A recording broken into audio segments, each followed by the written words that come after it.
And I remembered to mute this time because I didn't have the stream open. So Oh, wow. it's a technical victory. I was so kerflubbed with everything else failing miserably around me that How did you get a scrolling title? Gordon Hayward shows his. Oh, that's there it awesome. goes. We used to have those all the time. I just haven't Really? done it in a while. Yeah. Oh, I mean, of all of them, this is one of the best ones. Yeah. Thank you and welcome. Happy to have everybody here. You'll notice I'm missing a portion of my face. Well, I guess now I'm missing a portion of my face. Roll20 is borked if you're using Chrome, or if your name is Dave Pruner, or maybe both, because everybody else is on Chrome and having no issues. Just hates me. Not missing the good part of it. It's okay. We jump right back into the action, for if you remember last time, there was something going on with time, and it made no sense at all. And Tristan, I think you were getting attacked. Yeah, so some weird... I was like kind of scanning the horizon, being on the lookout, and all of a sudden this thing comes up and it stabs and kills Drib. And then Drib is walking along and scouting the horizon, and this thing jumps up, and Kaylin is able to stop it from stabbing and killing Drib. And then we're all kind of walking along and scouting the horizon. And that goes on.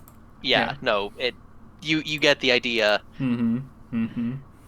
Yeah. The entire time, I do want to point out that Ack, the goblin, I believe that's his name, spends the entire time eternally eating a delicious fish from his spear. It was a lizard. It was an anole, if I remember correctly. It was a It was a little push-up One of lizard. them little push-up lizards.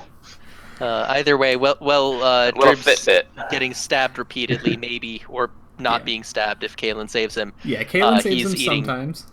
Tasty lizards from a spear. Yeah.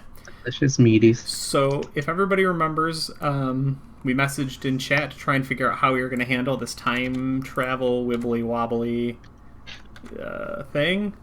It went great. We definitely got answers. We have a plan. I'm prepared to give them to you now. That's the initiative order or something. Oh, boy. Oh, good. It sent breaks. That's even more fun. Oh. So, oh, boy. Here's what I have decided how it's going to work. Tristan will do his thing. There are a couple spots where causality will kind of catch up with you. There are a couple times where causality will have gotten ahead of you. At the end of your turn, the other person who's named will narrate something that we see in your past or future. Very similar to like when 11 is scrying on people, you can see the person, and if they're like touching something or like physically involved with something, you might see that, but otherwise you see it right out of nowhere. Very similar to the way they did it with the Star Wars when Rey and what's his face there, Kylo, right? Were able to like see each other, but in their own setting, right? A reference, I understand. Okay. Yeah. So I will tell everybody who they are when it's up, but I did also send you the snippet that was on Facebook. So we are just going to follow this initiative order for now. So Tristan as Drib. All right. You have no memory of getting attacked, but you see this thing running at you. What do you do? I am going to... Is this a standard turn other than time being screwed up? Correct. All right. I am going to, as a bonus action, wild shape into a cave bear. And then...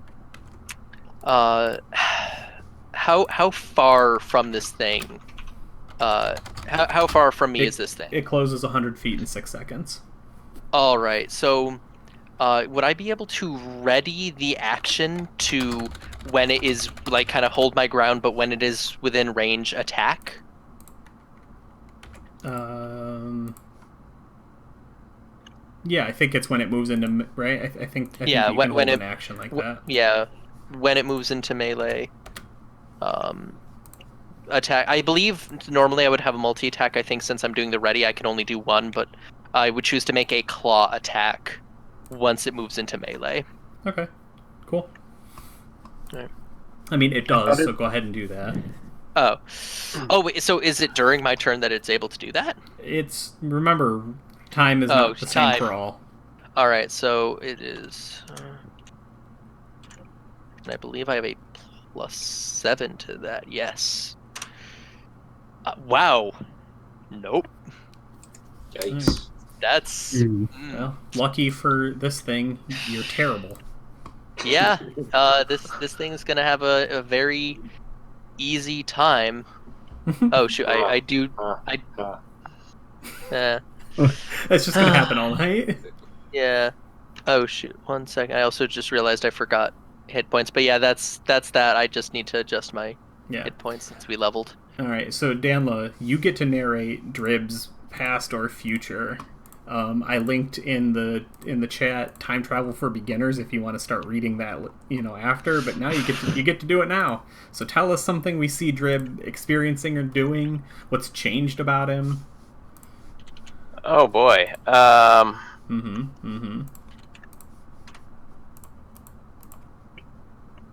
God, I'm still trying to make sure I'm wrapping my head around this correctly. So apologies if I don't go the right direction with this. You can't go the wrong direction. Wrong direction. Okay. The next time that the creature comes around, he sees it and he immediately tries turning into the same thing as it. Oh, interesting. Oh no! He just sees it and starts to internalize himself in it. And he's seen it so many times that he starts, without really thinking of it, he subconsciously thinks of a bear, but instead turns into this other thing. Oh no! Interesting. Okay. So I've accidentally attempted to turn into mystery creature. Yeah. So so if we don't remember exactly what it looks like, it's the shape of a human. It's a humanoid. It's rather tall, but not freakishly tall or impossibly tall. It is at a glance undead, wielding two curved swords, maybe shotels. It's not entirely clear. Both downward as it's skimming close to the ground. The flesh from cheek down the jaw has been ripped away. And you can see bone there, but obviously it doesn't bother it because it's undead. But its mouth has been wired shut, and it has just a spindly leather bandana on that, now that we've seen it up close a couple dozen times, it's definitely human flesh. For there is still some kind of face. Maybe its face. Who knows? Yeah, and I guess in my mind, he's it's almost like a glitch, maybe he doesn't completely manage to turn into that form. You can, I guess, determine how successful that is, but he starts to get this weird somewhere in between. He's not Drib, he's not an animal he's supposed to be. Okay. Oh boy. Cool. Yeah. That's fun. All right, we will move to Danla. And don't worry, Tristan, you get your revenge because you get to narrate his future. Oh, I know. I actually have a plan. Okay. So, if I remember correctly, I don't remember correctly. Fuck, what were you doing? You were keeping an eye on a couple different things at once, right? Yeah, I think we didn't really get to the what I was doing, more than what I was thinking, but kind of what I had in my mind for what I was doing along with that was, I keep tinkering with the vials in my pocket and pulling them out and examining them. And I've been really skeptical of the people in front of me, and I don't know. I guess the act is taking things out and tinkering, maybe playing with some different formulas while I'm walking, and interacting with my Brindlefunk, since I have one hand kind of bringing Anara along, so I'm kind of working with Brindlefunk to play with those vials, maybe. I don't know. Do you see any of this stuff happening, or are you completely involved? I think I see maybe what's happening with the two right in front of me, which I think were Kalen and Puvu. Mm-hmm. But I don't see so much what's happening way up in front with our new friend or Ak or Drib. Gotcha. Okay. Do you want to roll in there somewhere, or are you pretty content right now that things are pretty cool? I guess I would do like an insight to see, like, I'm starting to think that the party's turning against me here. Yeah, that's good, because somebody definitely is. Won't name any names. Well, I nailed it. Holy damn. Yeah, so I think not only you get Puvu, like, watching Inara, you be nervous about Inara and watching Inara and hawking Inara, but you see Inara just doing normal undead things like lurching, and you see that he doesn't take it well, right? He panics, and you have that moment where you're like, oh crap, he's about to do the thing. And then, so this is very early, and I didn't want to start doing this yet, but because it's a crit 20 and that was the other terms and condition, and there's no guarantee you do hear this, for just a brief moment, you hear someone whispering, and it sounds like impossibly far away. Right now, you're pretty convinced it's magic, but you hear them say, they're beginning to wake up. Oh, boy. And it is a voice you do not recognize. Okay. All right, Tristan, narrate something for us. How far, like, into the future can the action go? Like, seconds, minutes? As much as you like. Hold on. So here, look. All right, no one can see my hands. Oh boy. So you guys can see this one, but I can't. The battle. Boy, howdy, we've had some fighting.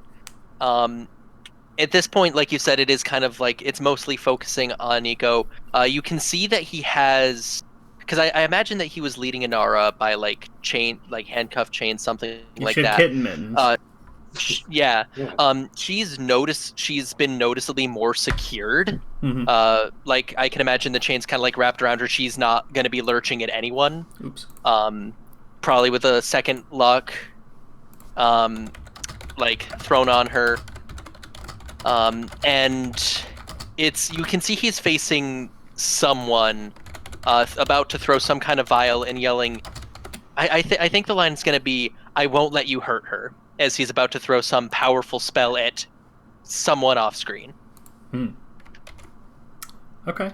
Does he look any different, or are we mostly seeing Inara? He looks a little bit haggard, but you can definitely tell, like, she's secure, but he's still standing between her and a threat.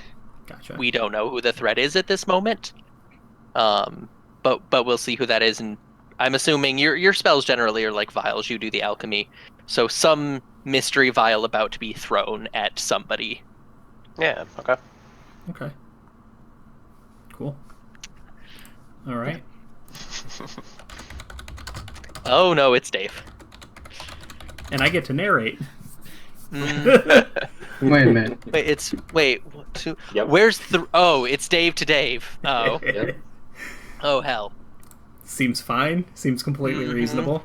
Mm-hmm. Yeah. I don't know why anyone would suspect this. Yeah. Cool. So first, I'm gonna attack the bear. Am I a bear? I mean, you are in this attack. Okay. Wow, only a 14. I believe that hits. Wow. The universe had to 14 balance hit. itself out. Well, it hit. Yeah, a 14 hits. I guess bears are kind of big and hard to miss, huh? Yeah. 12 damage? Yeah, for 12 points of damage as he, viciously brings one of the weapons, in, cutting you.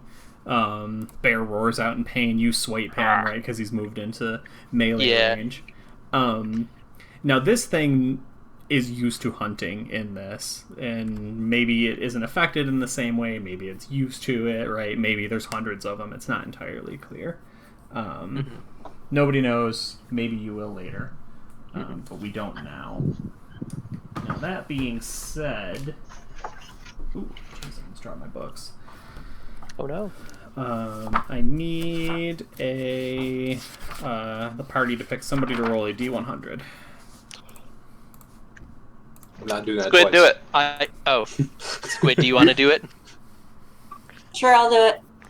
All right, Squid, come on, get it, get a 68. That was really good for us last time. 12. Please be good. Yeah, it's not bad for you guys, that's for sure.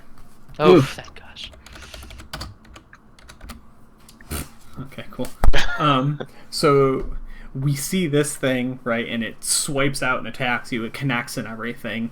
And, again, this is the audience's perspective, right, where we see that, yellowy, old sandstone altar at the center of all of this, in the swirling patterns that are created in the dust in the sandstorm, around which, all of these people and also the party, right, are just walking in circles. And it flashes, right, out into reaching, the edges of where everyone's standing. And everybody just kind of turns and looks at it, although, again, being caught in this trap, for lack of a better terms, you're not fully aware of what's happened. And we see the undead creature. It begins to, swell and grow, but it doesn't keep proportioned. The whole thing starts to, squirm and undulate, and then mostly just its head stays large, and it's, off to one side and tilting, and it doesn't seem to have its balance anymore. And yeah, its head just swolled up a lot for no reason. I'm just picturing at the end of the live-action Scooby-Doo movie with Scrappy-Doo and absorbing all the souls, and it's just horrible. Yeah, no, it was very, it was a cool, tense scene, and just completely undercut with slapstick shenanigans. Is he off balance for a second? Is his head way too heavy? Oh yeah, absolutely. Yeah, he's just got a head that's 3 times larger than it should be. It's just that scene. Yeah. Now the thing I will tip my hands into the future.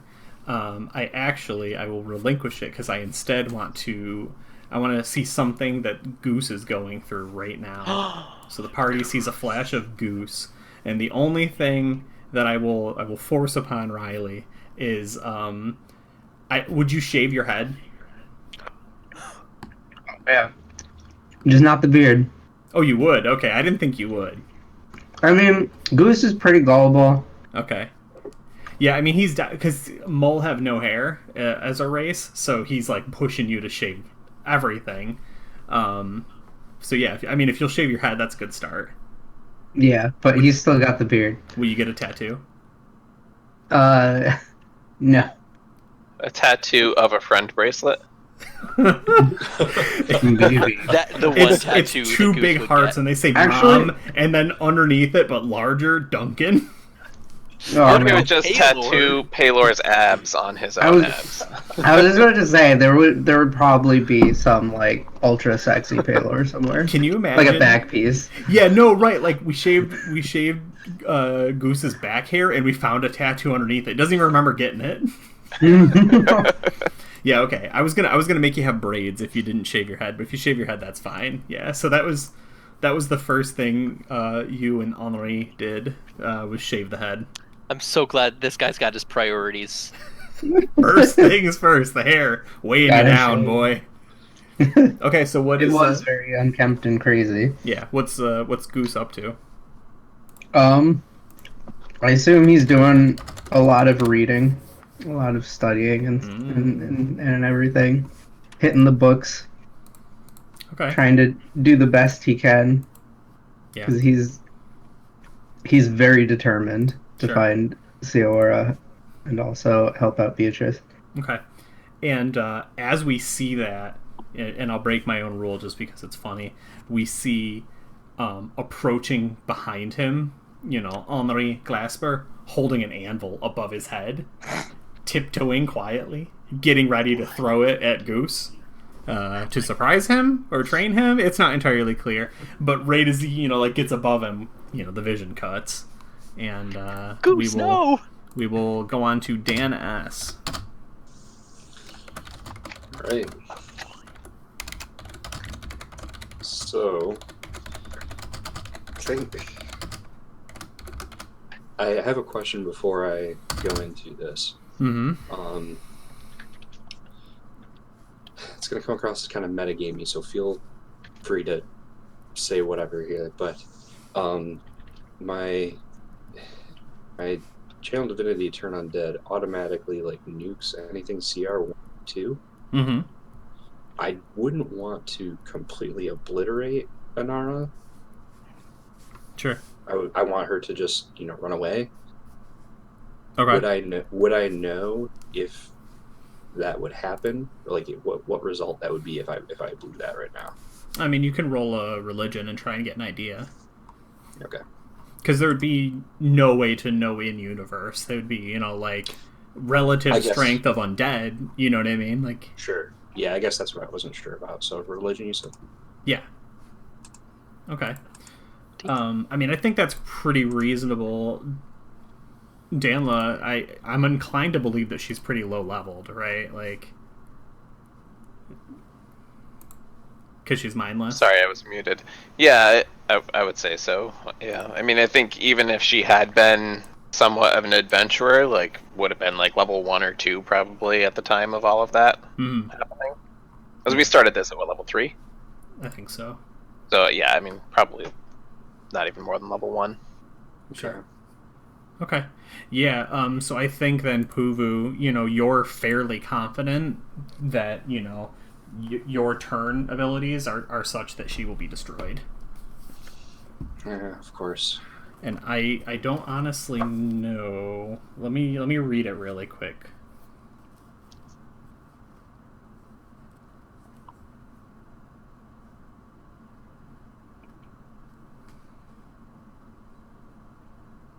All right, while you do that, I'll find a backup plan. Yeah, well, I don't like the binary world the rules live in sometimes. You know what I mean? You're telling me you don't understand how much power you're putting into it. That doesn't seem like a good ability then if you can't control it. Yeah, I mean, I didn't think it was a damaging ability. I thought it was just kind of fear. Starting at 5th level, when an undead of CR 1/2 or lower fails its saving throw against your turn undead feature, the creature is instantly destroyed. It is a 6th level. Got it. Okay. Yeah. So. Never If played it was cleric 8th level, it would affect undead of CR 1 or lower. Yeah, I mean, I guess, saying, hearing it out loud, saying it out loud, the thought process would be, if you want to spend one of your 2, turn undeads, your channel divinities today, and knowingly not empower it, you can just, so it won't destroy her, right? The worst it's going to do is turn her. The risk is it'll do nothing if she succeeds. I think that's the trade-off. I think that's what he would prefer to do. He doesn't actually want to destroy her. Okay. Yeah, because I really don't like the idea of nope, sorry, you're 5th level, you can only ever do this now. You know what I mean? Yeah. So you're telling me a 20th level cleric wouldn't be able to not do it if they didn't want to for some reason? Right. Seems pretty dumb. Okay. All right, so I'll do that.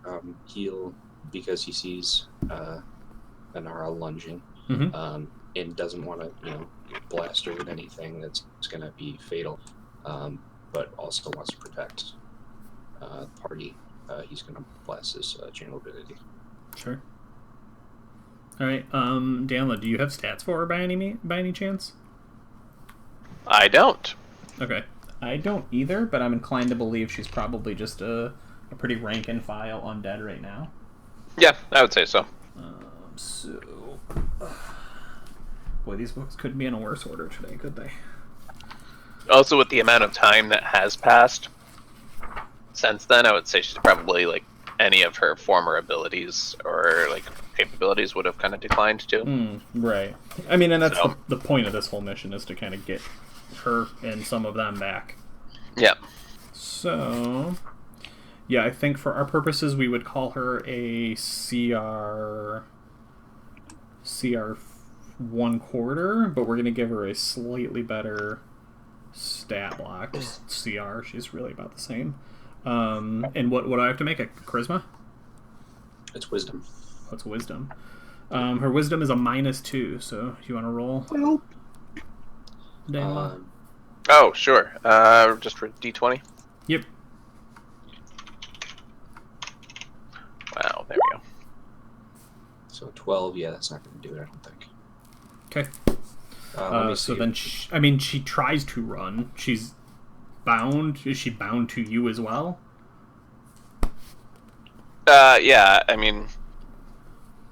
I guess maybe I'd not. say Like, I've probably at least like wrapped the chain around my arm so that I don't have to like right. super tightly grip onto it, but I'm not like shackled to it either. Yeah. Okay.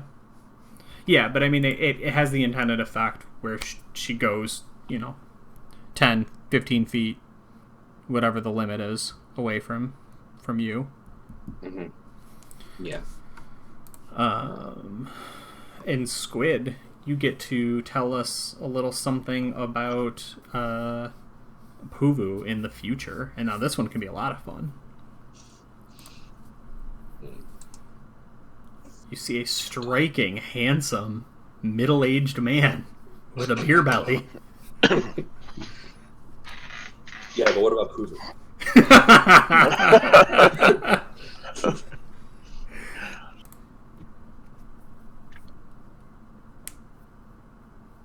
Should have checked the chat sooner and thought more about this.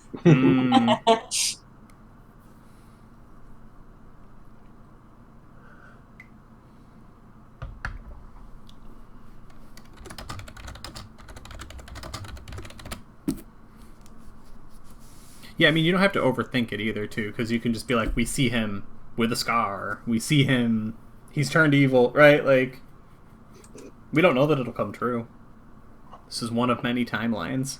We just see something that looks like a computer that goes beep, boop, and has a crossbow. That's meta as fucked. But you just see it, so like has a crossbow on the keyboard, and that's all.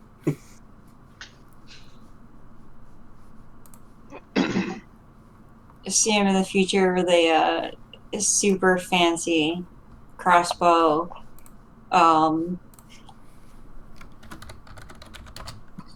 Does he have any other weapons that he likes, or is that the one that he prefers? He's never actually shot it around your eyes, so you don't really know like how good he is with it or anything. He's threatened with it, right? Yeah, he's threatened to like all the time with it, but he doesn't like. But yeah, I don't know if you've seen anything else. I see something about a mace on my character sheet, but I don't know that I've ever mentioned it. So yeah, I can just picture him like standing with his chest puffed out, like he's like all that in a bag of chips, and he's got this super hyped up crossbow and everything, and the overconfidence. How do we know that it's in the future? Is he clearly bigger, or is he just like a little more wizened? A little bigger, a little more wizened.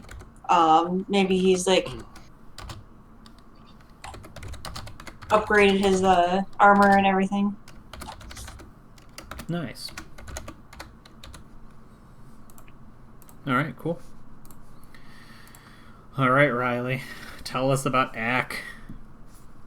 I mean, I know Ack was just consistently eating never-ending lizards. Yeah, I mean, does that change at all? You're not stuck doing that same thing forever, but... All right, I mean, you can. Do I eventually see this creature that's, like, attacking? Yeah. I think that's probably fine. Again, it all happens in about 6 seconds, but that's enough to react, right?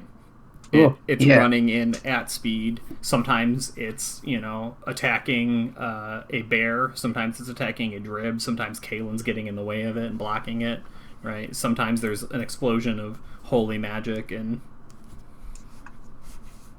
I'm gonna skewer it. You skewer it? I'm gonna skewer it with my spear. Okay. Gosh. Let's see if this even works. I mean, that's a hit. Dang. Okay. Pretty good damage. You stab at it thusly. Are you looking to harvest its meaty innards, or? Of course. That's nasty.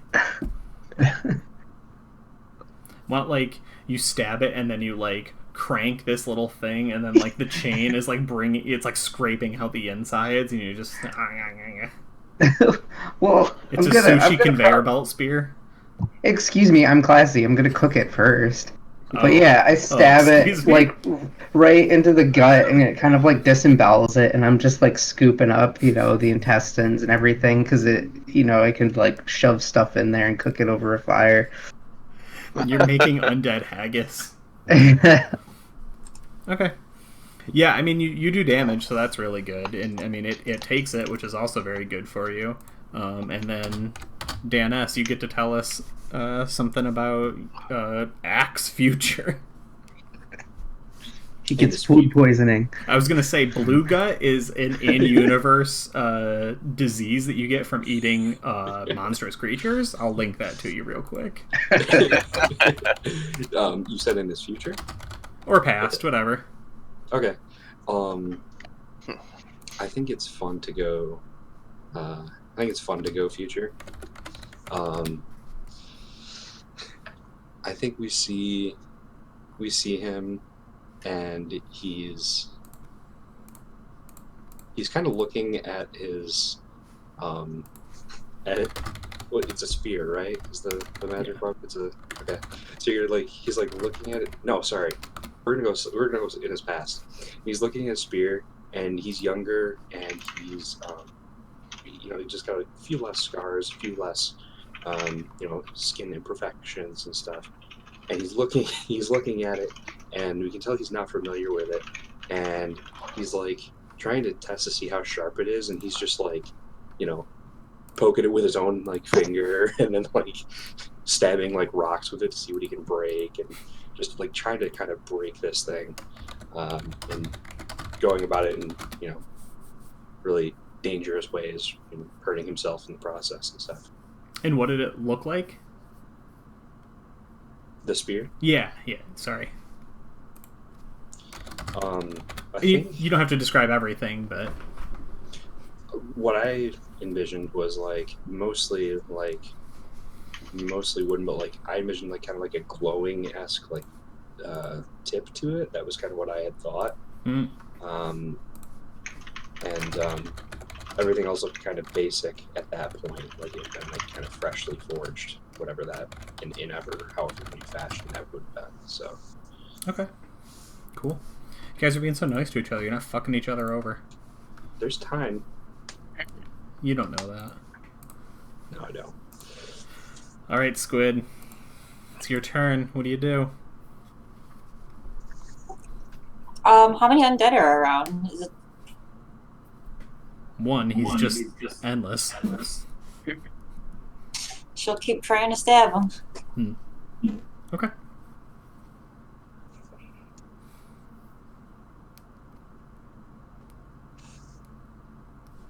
Got him.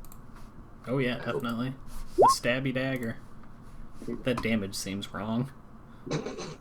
Yeah, you don't have your modifier in there. So it should be +4, so it should be 6.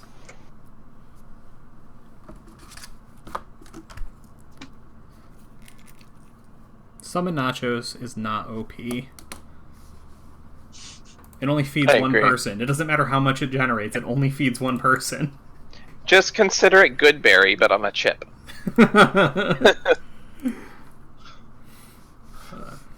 Did you want to do anything else, Squid, or was that pretty much it? You run in, stab. Run and stab. Okay. Cool. That means Riley you get to tell us something about Kaylin. Boy.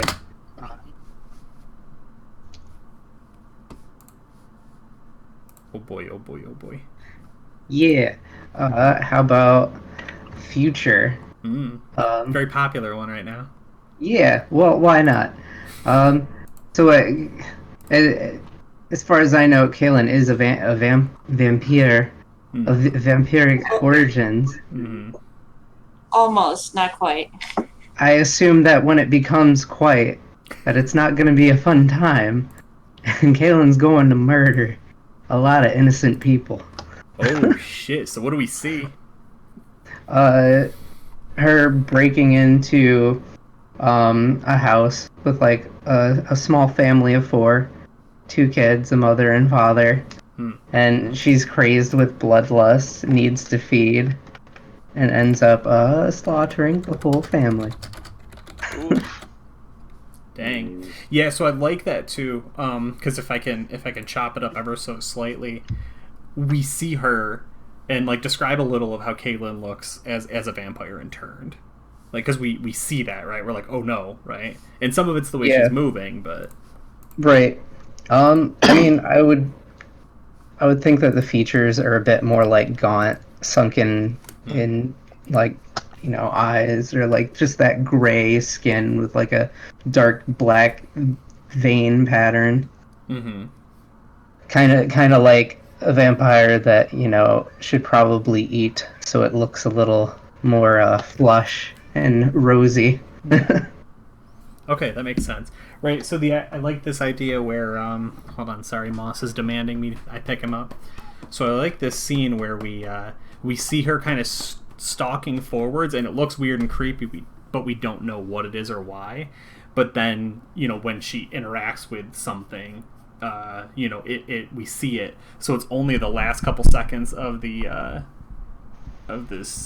scene that we see, like the kids, right? The kids and the parent or whatever, like pressed up against a corner of a wall, and then you know, nothing. That'd be a good scene. We should get somebody on filming that. If you're upset by violence and the sound of horrible scenery, just look at the kitty. It's fine. Yeah, no, it's Everything's true. fine. This is Maurice Moss, and he's a little shit. And whenever I have meetings and I haven't decided to put pants on yet today, and I'm just wearing, you know, shorts or sweatpants or something, he like gets up so delicately, and he doesn't like dig into them and everything. And whenever I'm wearing jeans, instead of just jumping up and sitting down nicely, he just puts his paws up and digs into them, and then he's just like does that 2 or 3 times before he decides to come on up. So he is a pain. That's what he is. Cool. No, I like that a lot. It's very good. The first round is over, which means we're on to round 2. Dan S., you answer yourself this time, so just get ready to, you know, really cheat like I did. We start again with Tristan.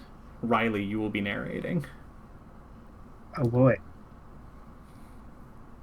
Hey, don't bite me. Little shit. Tristan, you're muted. Dang it. So is this a whole fresh start as far as this encounter goes, or has the previous encounter or round happened? Okay. Can I get a little screwed up for this one? Sure. So I think this is going to shift focus a little bit. I think Drib's too slow this time. Oh. I think Drib just got like horribly, like this thing has 2 swords, right? Yes. What's the lethality of 2 swords going clean through a body? I mean, at least Like, double of 1 sword. I think this is dark timeline. Drib has just been stabbed, but we also get to see a highlight that I often of a favorite character that I often overlook, which is Blossom, his pumpkin friend, who has probably been relatively casually kind of riding on his shoulder.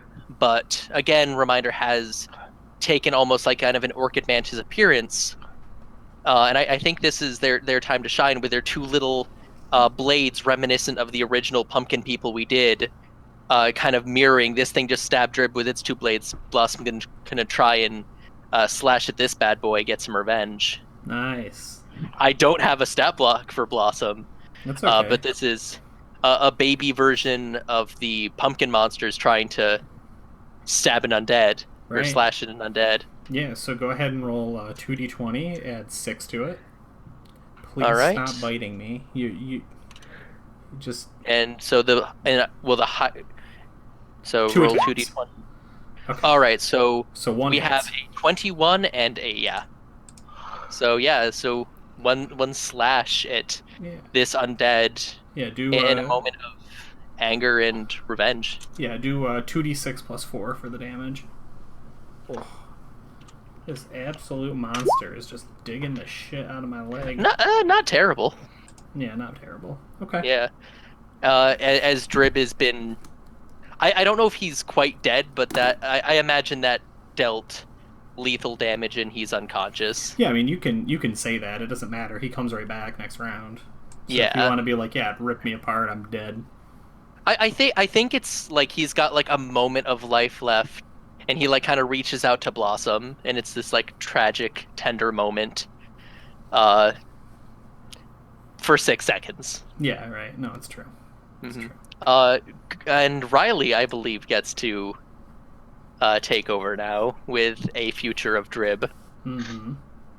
We could also do past, right? Yes. You could do past, yes. I don't know. I want to do something a little simpler this time, where he's like the little baby bird in the nest. You know that stage of like the bird's life where they just look like grumpy old men and they got the weird little tufts. Oh yeah.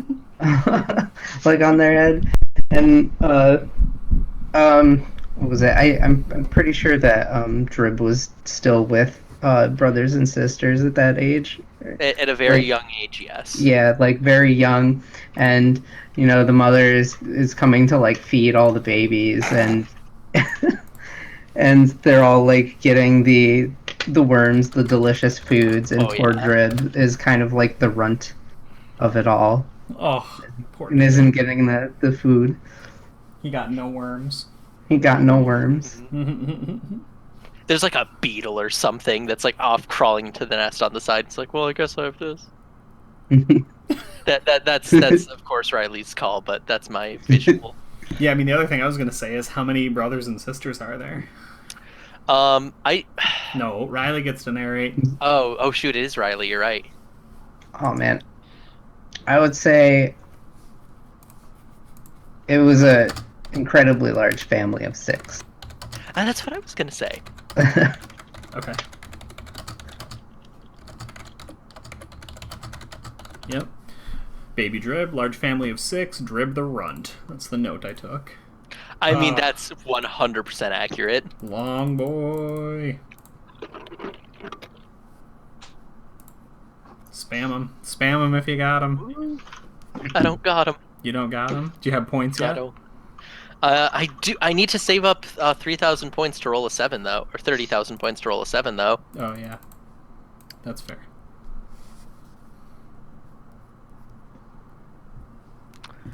Here, I'll spam some of the emotes I do have. Oh, 2nd edition. Sorry, everybody. All right. God dang it. Dallas, you're back in. I off topic, never been so vindicated in my life as when Daniel Fox was like, I really love 2nd edition. I was just like, no. It was good. It was perfect. Couldn't have planned that better if I had tried. God, this fucking camera's driving me insane tonight. I'm so mad. Okay. Squid, you get to do a thing. I get to narrate it. Oh boy.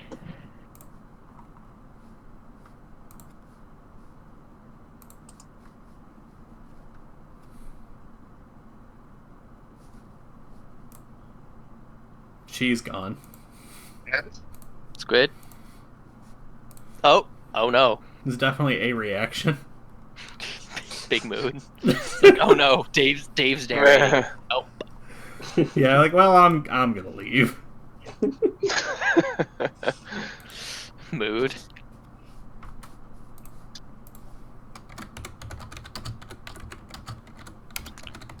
Well, we are waiting on Squid.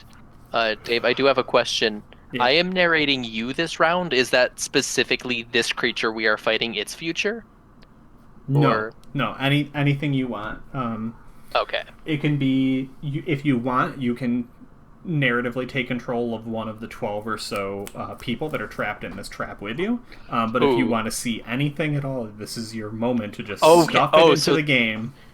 This is oh boy. Yeah, no, there's a lot that could happen here.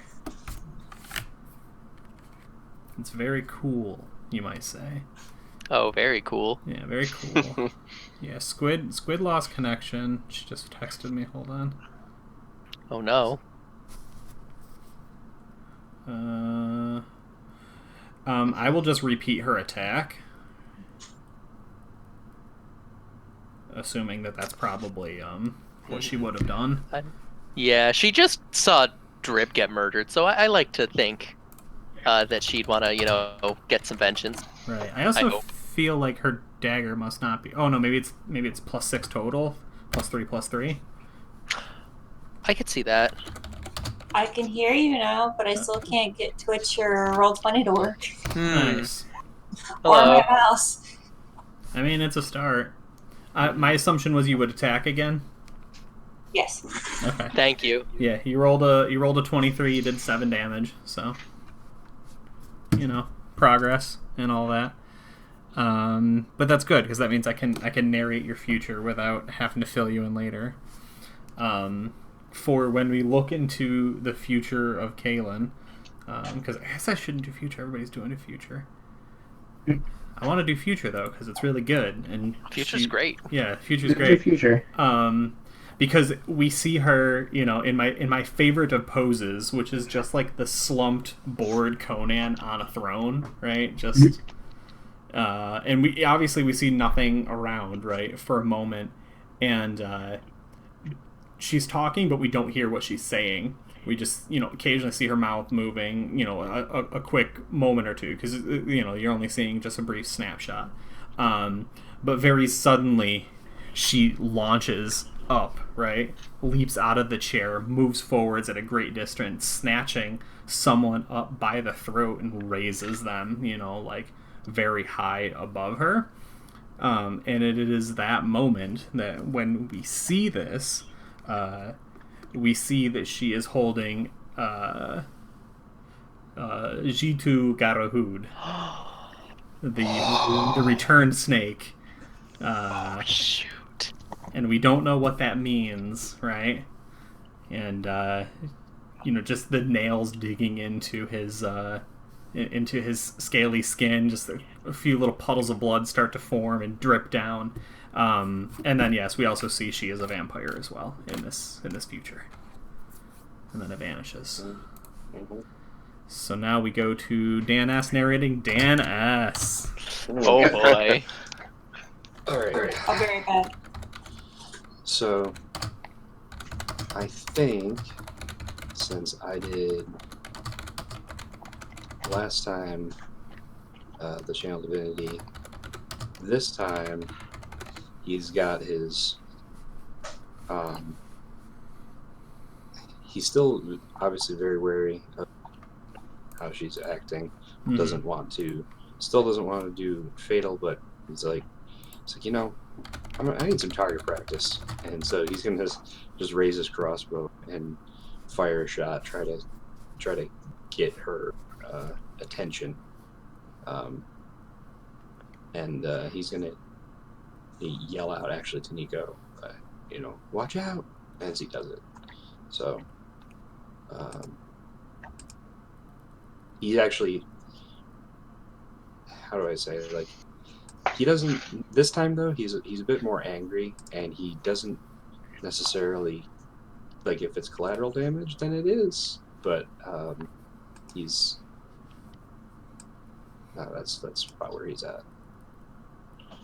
Oh, I like that. So let's see. Is it? Crossbow.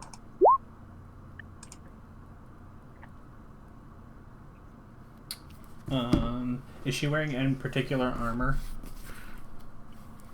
Danla? She would be unarmored. Okay. Yeah, but I'm almost positive that hits. Yes, she has an AC of 8 currently. Okay, so I roll damage, 10 piercing damage. Ooh, that's probably a lot for her. Yeah, I would guess. I just closed the book because I forgot about that part. Don't know why. Seems pretty straightforward. Usually you need HP after a successful attack. Hey, Squid's back. Yay, 22 squid. HP, in fact. Oh, okay. Oh, all right. Not even bloodied. Not even. Not even that addition. So I think the shot. Well, it's a bolt that goes right through her chest cavity and like comes out like the other side, but doesn't really phase her because she's mindless at that point, and she's gonna still keep going what she's doing. As far as the narration, I think we see, since I did past, I guess I'll go future, but not because it's the cool thing. Yeah. Just because the thing I haven't done yet. Right.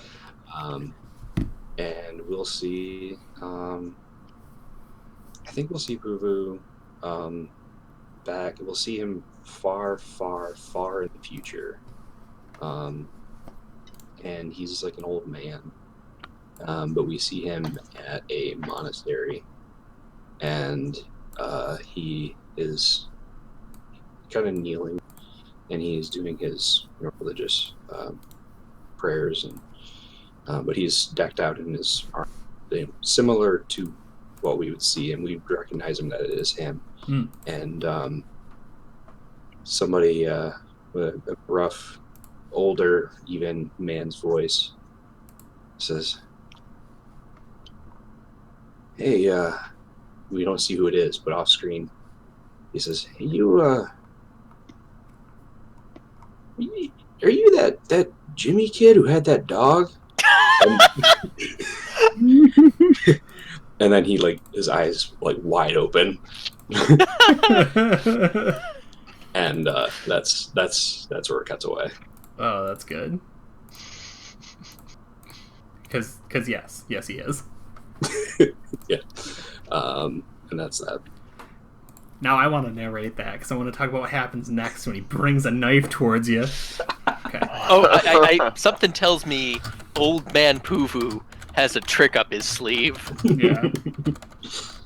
Especially if he kept adventuring. Right. And that's what his crossbow's name is. His crossbow's name is. So it's Jimmy. That's so good. All right, so Danla is up next. Squid narrating. Okay, so for this one, I think still very much doing the tinkering, but trading goods back and forth with Brindlethink. But in this one, there's like a fumble in between, and one of the vials drops and shatters at the ground.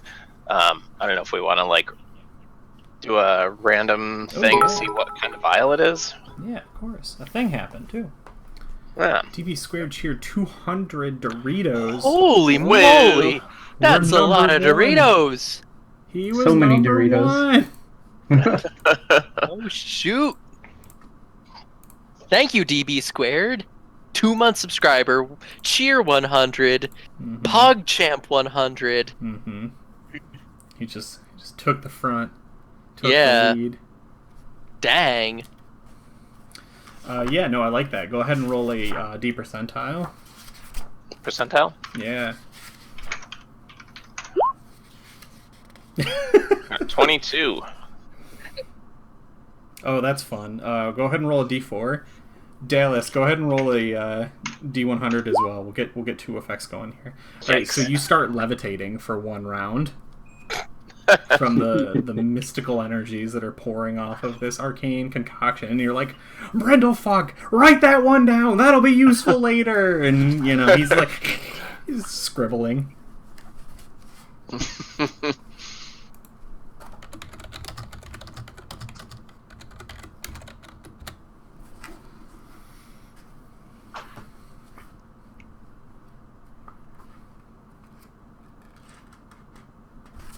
He may not have heard us. Or he's going to find...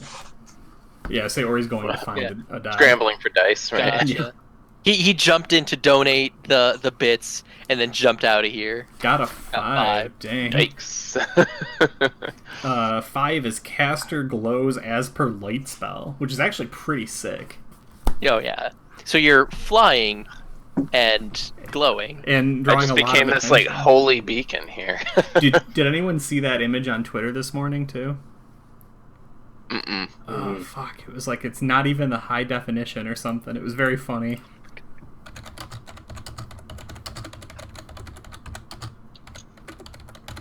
This is definitely what I should be spending my time on.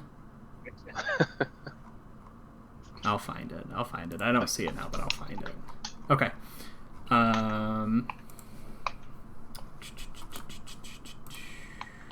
Squid, you get to narrate something about Nico Veas's past or future. I was just thinking about his past.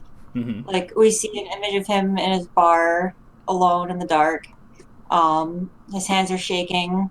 They've got a little bit of blood on him. He's got, like, a half-empty bottle in front of him, bloody handprint on it. He's got a cup in front of him that he's been downing, a little bit of blood on that, and he's just kind of, like, staring off into nothing. I actually don't remember if you said past or future, but it's both, I think. In this instance, this is Just funny, 'cause my next one, I think I have a both circumstance here. yeah, we've definitely seen this happen before.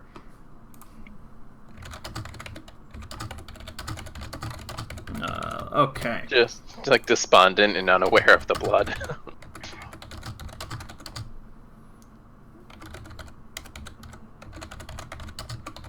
Alright.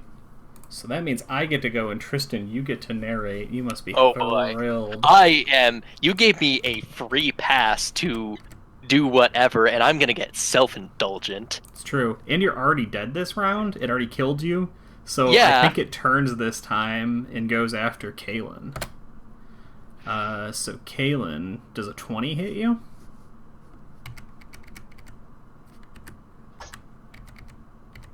Yes. I have to imagine it does, but so dang, 18 damage. Yikes. Where does that leave you? 21 out of 39. Okay.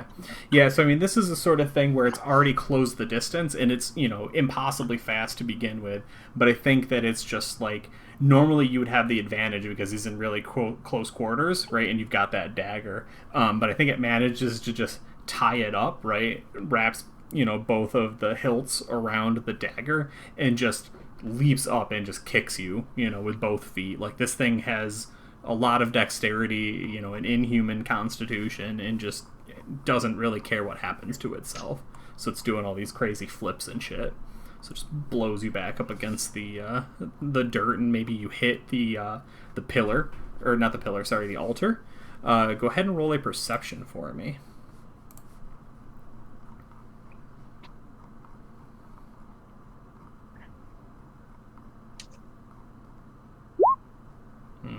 Okay. There is some mumbling at a great distance to your ears, but you do not recognize it, nor can you make out any of the words. So we will pass that along to my narrator this round. All right. So you said about anyone, anything, Yeah. and I'm taking that ticket and riding with it. So this is assumedly some great amount of time in the future. We see. I liked the way I'm picturing. We're inside some great temple, almost certainly to Palor, desecrated black ichor, with like like at the end a giant stained glass, like a Palor. This thing probably was decades to build. Beautiful, intricate, heavenly light shining through it down on the collapsed body. We recognize as one Sia Aura. Oh, you fuck. Oh yeah. Standing around her, we see a variety of familiar faces: Goose Crumplebottom in new armor, highly trained, shaved head. One Beautiful tattoo. Oh yes, beautiful nudity. tattoo. Tasteful nudity. It's a pin-up of Taylor. One Nico Veas. The Kaylin. I never remember your last name. Stanford. Almost very very surprisingly. One Zitu Garahud, and among them an unfamiliar face, who we would recognize as an Eldarin of some sort, who turns to the party and says, "I knew you guys would be interesting." And credits roll. Oh, that's good. Okay. Everyone, of Spoilers. course, looking battered and bloodied. But Successful. oh yeah, successful. In this beautifully, perfectly framed shot. Okay. Interesting. Pans out with a You dove said I had a flying free pass. I was taking towards the it. sunset. I did. It also doesn't necessarily mean it happens. Final note, though, you see in the final shot, as it all cuts, and you can see they're all wearing friendship bracelets. Reasonable. Yes. Okay. Cool. I like it. Riley. Oh, hi.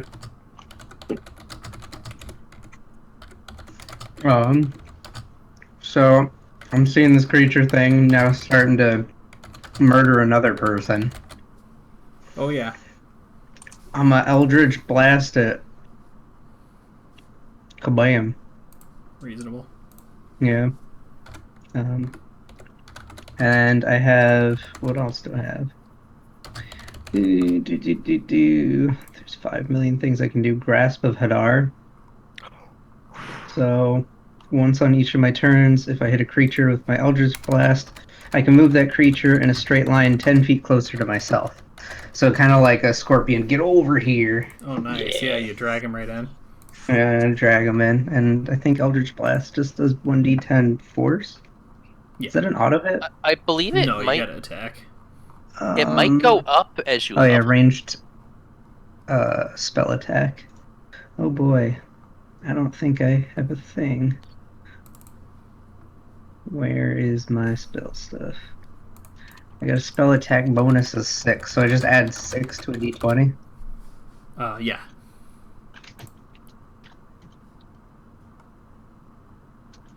Boop.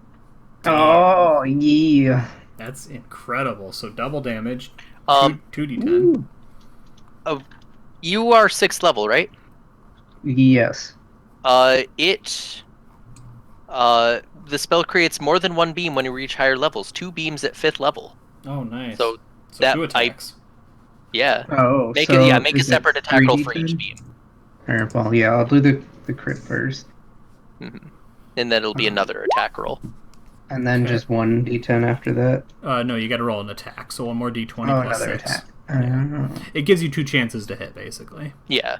I think they see. could.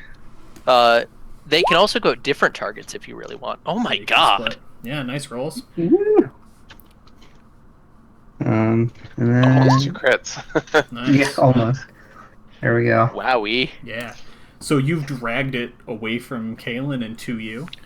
Yeah, dragged it 10 feet closer to me, so that's probably like right in front of my face.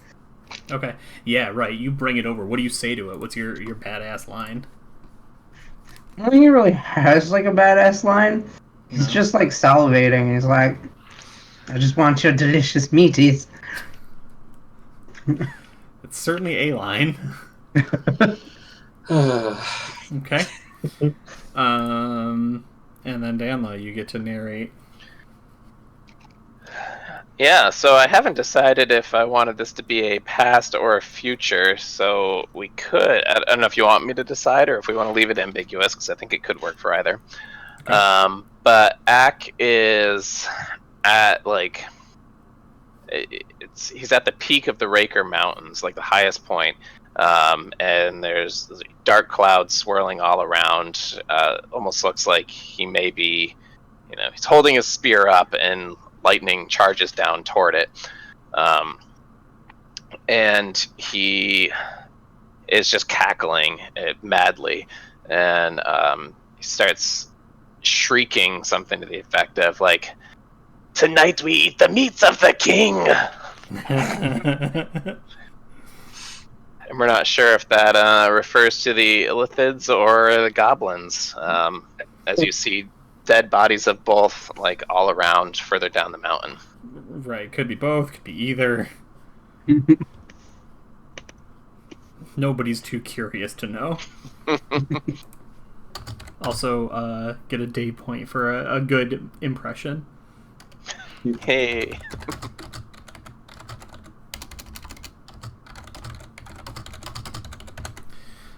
All right, beginning of round 3, and if you didn't know, Daniel, you get to go and narrate yourself. So Yeah. wowza. Okay. I feel like the thing we're supposed to be doing is attacking this thing that's coming around, but it wasn't really what I had planned. It's your choice. Amazing. So this time around through his little 6-second cycle, he's gotten super paranoid, and he sees Puvu and Kaylin both, very annoyed with him,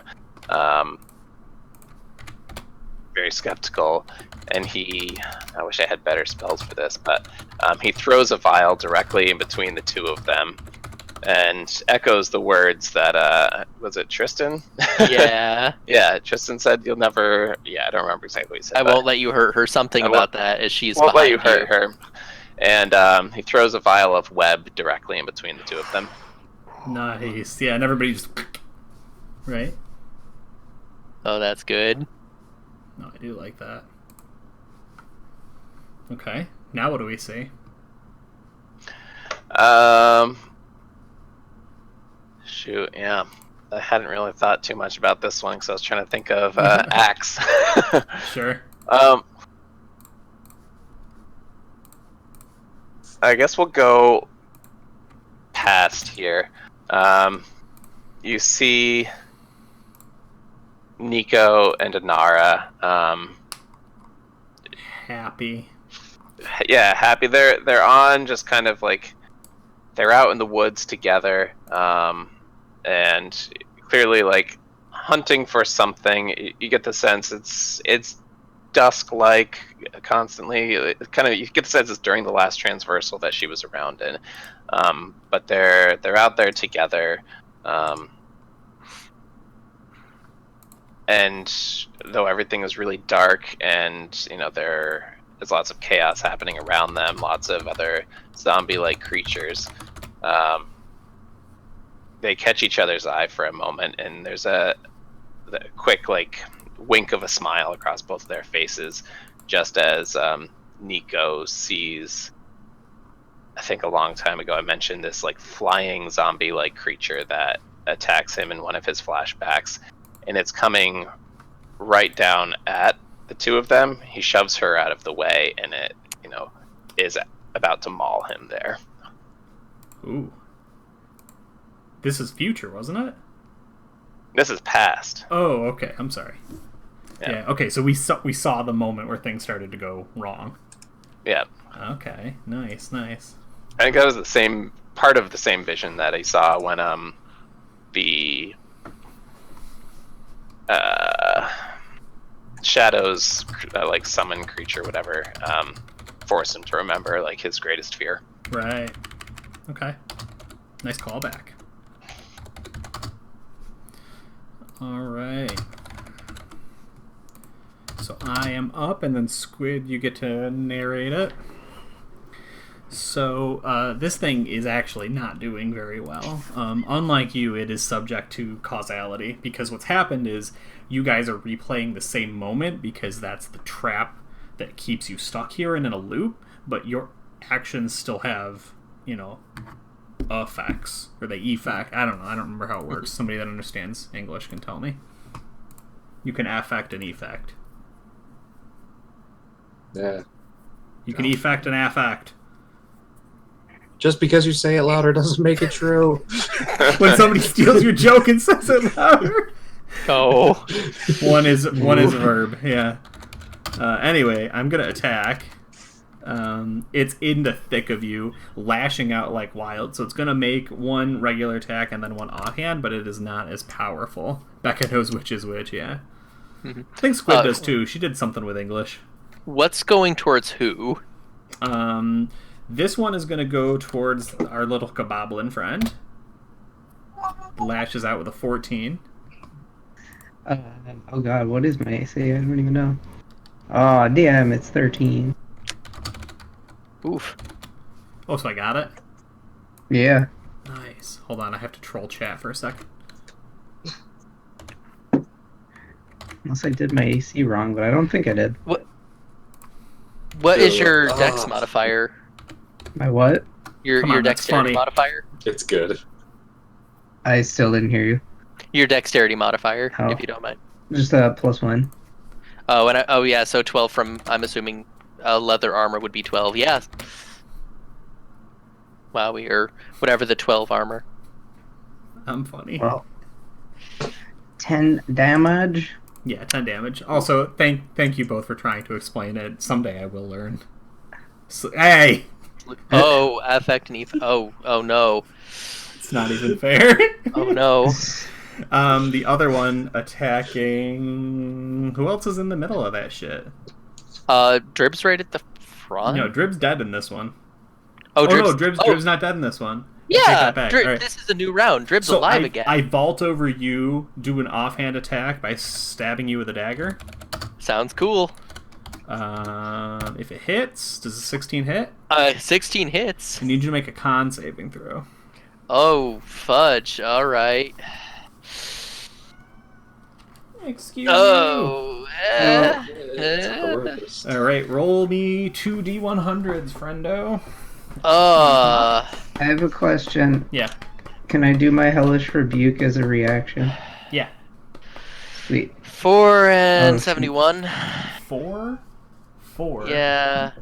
4 and 71. Oh. I gotta add that. Oh, I have some diseases probably. No. Oh, I have things where I'm cursed. Oh, something's bad.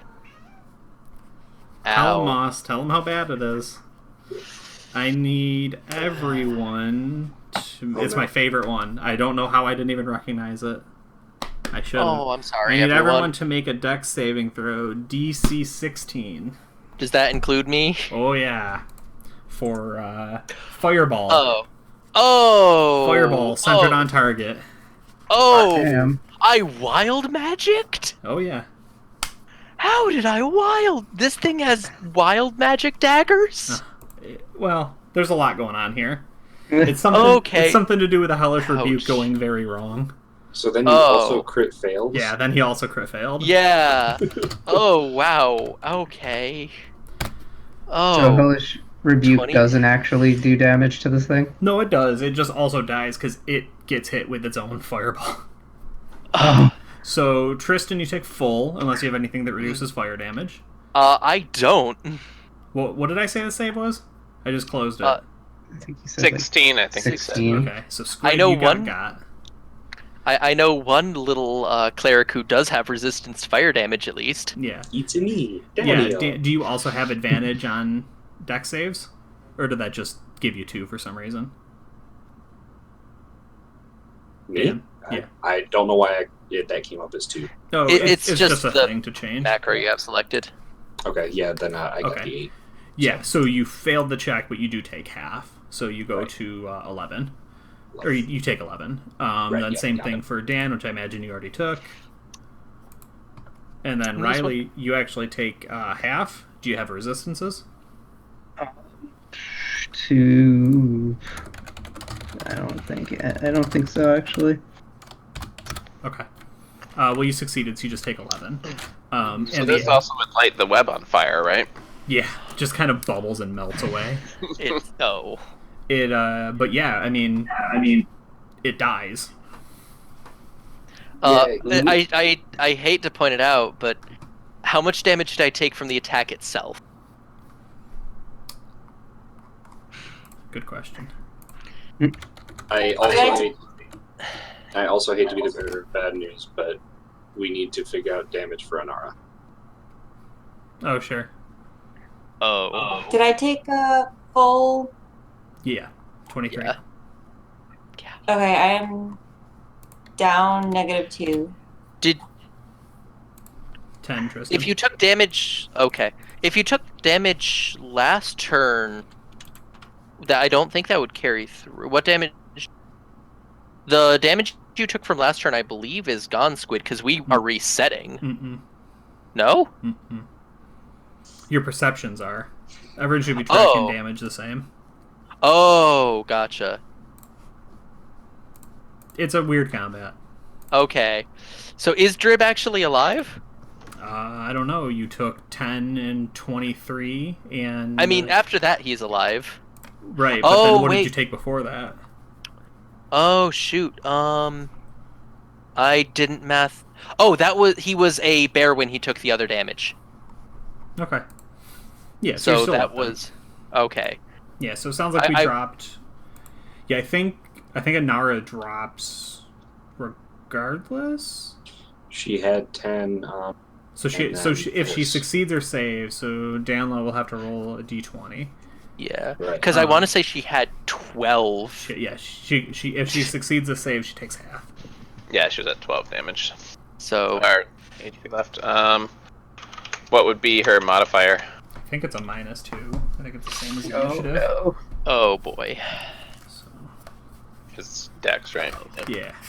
I don't think zombies are dexterous. Yeah. Nope. Dex is 6 of -2. Oh. Not good. Okay. No. So she drops. Kaylin and Inara are down. Everybody else is up, though? Yep, barely. Yeah. I'm at 20. Yeah. And this thing just, on fire, rolling around on the ground. And then very quickly, we'll just do everyone's visions. So, Squid, go ahead and narrate something into the world or that happened previously in the world.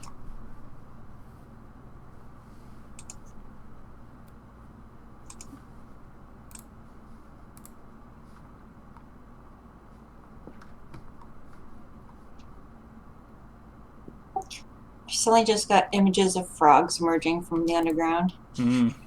Oh, Nothing wrong with that. No. Nothing wrong with that. Okay. And then I have Kaylin again. I should have changed that. Let's see. Let's go back to the past then. And I think we see. So your sister got grabbed because you had gambling debts, or she did? I did, and then they kidnapped her, and Kaylin's supposed to pay the debt back to get her back. Okay. Yeah, so we just see you, at a roulette wheel, and that, like moving from there, kind of slumped, not like brokenhearted or anything, but just like clearly not having a good night.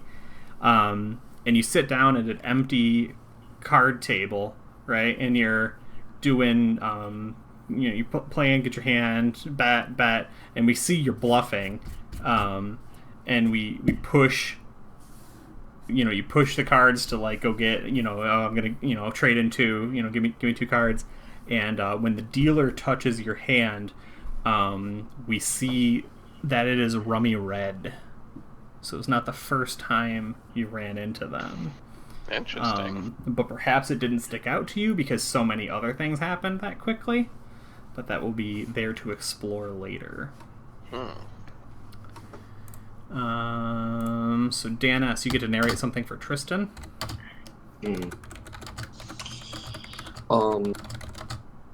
Have we gone future for Drib? I believe there was past. Yeah, I think it was past. I think we saw him as a baby bird. Right. No, there was Dan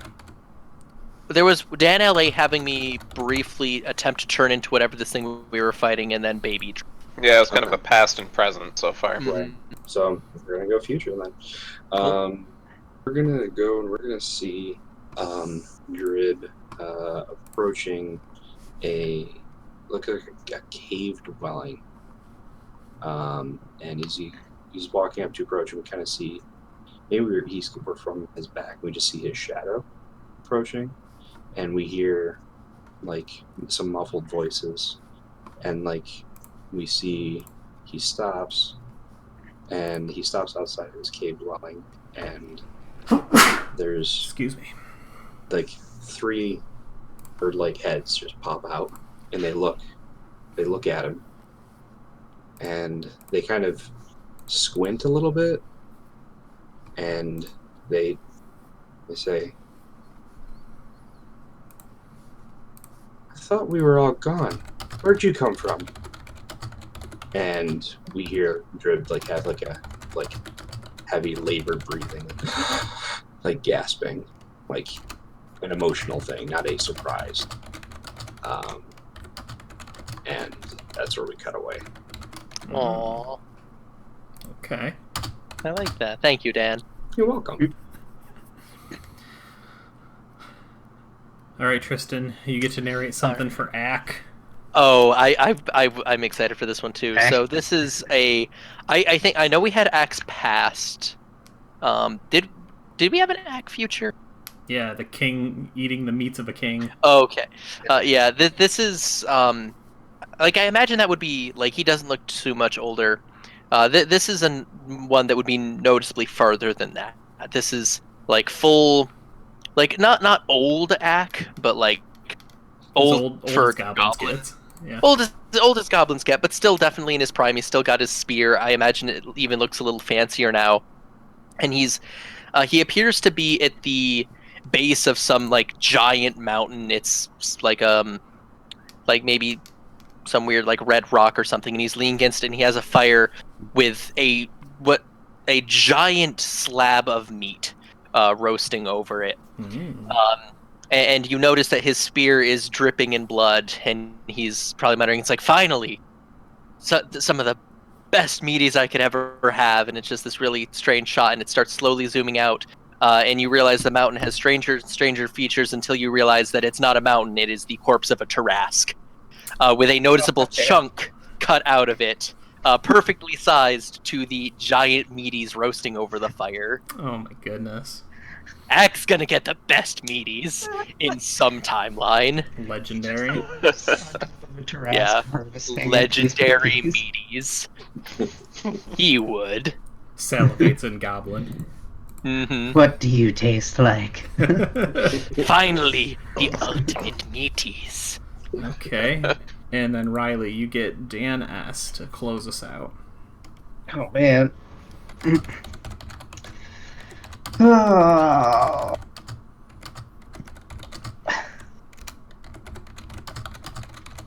I want to go past, but I'm trying to think of something fun to incorporate.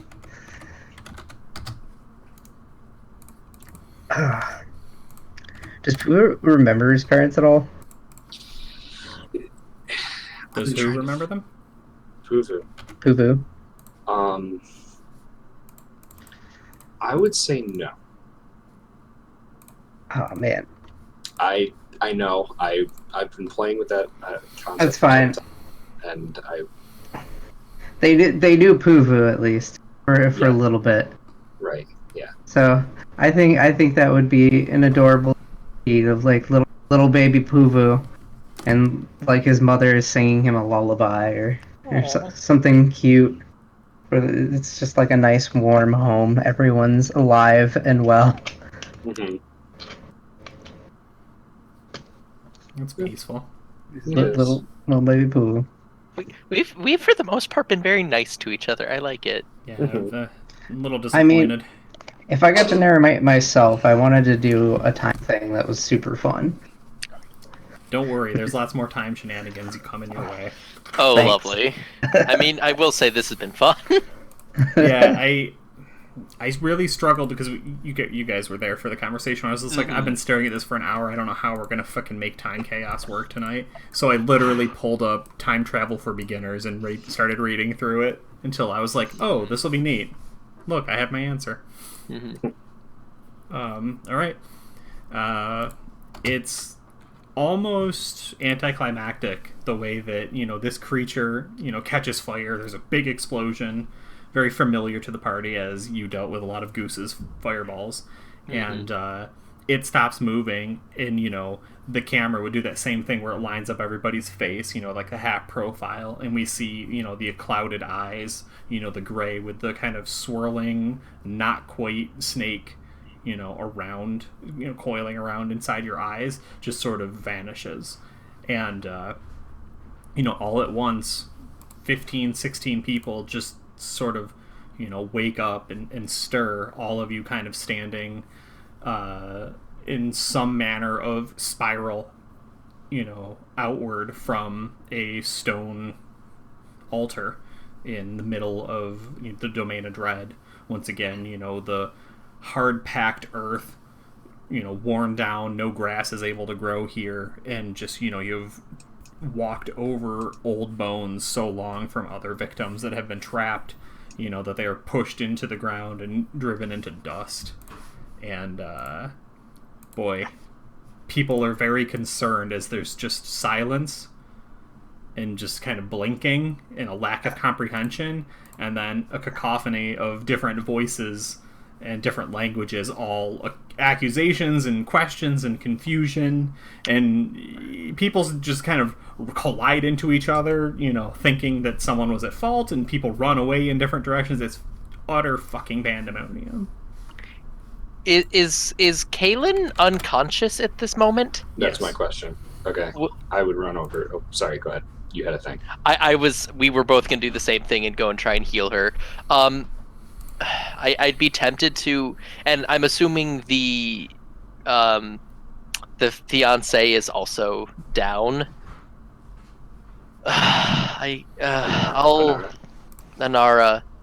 I don't know if it'll do anything. Well, if it looks like you've got Kaylin, I will see if Cure Wounds does anything to her. On an undead, huh? I mean, would that hurt her? I would assume so. Oh. So, I got a question. What about? Would we know if? What's the spell? God. Necrotic damage would help. No. Harm. I don't know. Typically, that would be the solution. Inflict wounds. Yeah. I mean, 5th edition explicitly stated that doesn't work, but I think that is a bad decision. Mm-hmm. And I have elected to ignore it. If you are able to bring her back, I can heal Caitlin. Right. Well, I think as long as we still carry her to Cornstalks, Duncan was completely dead when Cornstalks brought him back. He was a wither. He was undead too. I don't know. Nico, what do you think? I think Nico would probably have he's done this once before, kind of. He would have the best expertise in being able to, hopefully try. And I don't know that he would let anybody else near her either. Okay. Okay. So then, Puvu, if you want to heal Kaylin, sure. All right. I'll do heal wounds on her, or healing word to get her back up. Healing word or cure wounds? On Kaylin, let me look and see what I have. Cure wounds is touch, but heals, I think, a D6 instead of a D4. Healing word's at range, but is only a D4 plus your spellcasting modifier. Well, I don't have cure wounds. I have lesser restoration, but I know her condition, and I don't know if that's a better. In that case, I'm just going to cast cure wounds on Kaylin, and bada boom. That I thought that was going to do. Oh, cast at level 1. It didn't actually do it. All right, it's a D8 plus my spellcasting modifier, which is 4. Kaylin regains 10 hit points. Nice. I'm then also going to cast it on myself. Before you do that, I could probably. We think it would Anara to use healing on her. I also don't think Nico's letting us near her. So. Well, I have mass healing word, so. Oh. But if he's the whole thing was like he's not really trying to do fatal damage, so. Mm-hmm. Yeah, well, for now, I'll not do that. This Healy was boy, bad. I could use some heals. All right, I will cure wounds on Ack. Now that this is all over, do we remember any of the timelines? Yeah, you would have hints and echoes of what you had seen and what happened. Yeah. And Ack gets 10 hit points. Nice. Does anyone else need some heals? Yeah, I can heal. I have spell slots available, so. Did I eat all my lizards? Yeah, You remember eating a ton of lizards, but only one is missing. It's a lot of twos. What'd he do? I'm wondering if that's people who fled versus people who stayed. Or people who are evil here. I want to Arcana the rock. Okay. Yeah, go on up and give us an Arcana. Don't touch it. I'm not touching it. I'm Arcanaing the rock. You have to touch it. Alright, I lick the rock. Alright, you lick the rock? Yep. Yeah, I mean, you can look at it and look for any glyphs or something, but if you want to actually... It's the same thing. Identify spell literally says you have to touch it. Same thing. You can get a very cursory glance if you would like, but if you want So yeah, I have the identify spell Mm-hmm. now, so I mean I could do that. You'd have to touch it. Yeah, so Act to start off. Do you touch it, or are you just kind of keeping your hands back, getting an idea of what this may be? I mean, I'd like to look at it first before I lick it. Okay, yeah. Unfortunately, a 13 Arcana, it is old and worn and weathered down. You can see a spot where it looks like maybe that undead thing sat on it. There's like imprints of like its hands, right, where it would like climb up and then like sit on top of it. And there's very much like wear from people like vaulting off of it, sitting on it, laying on it, it being touched and used, right? Like the top of it and the edges are worn differently than the sides, which is very odd. I relay that to everyone. Yeah, but beyond that, there don't seem to be any glyphs or anything. Should I hit it with a stick? I don't know. As far as I know, it's just an old perch for this messed up creature thing we killed. Well, it's got to be something. Like, a lot of people were marching, and like kind of gesturing at the bones. A lot of people were here. Yeah, it seems like in the chaos, a couple people have like fought and knocked each other out, but a lot of people are very worn out and not doing so well. So of the you feel like you saw maybe 12. It looks like there's 8 people still kind of hovering by you, kind of like getting ready to maybe say something, but a little nervous. Any of you have any ideas? Spit it out, people. Don't be mean. We were all in this together. Yeah, and somebody just who are you?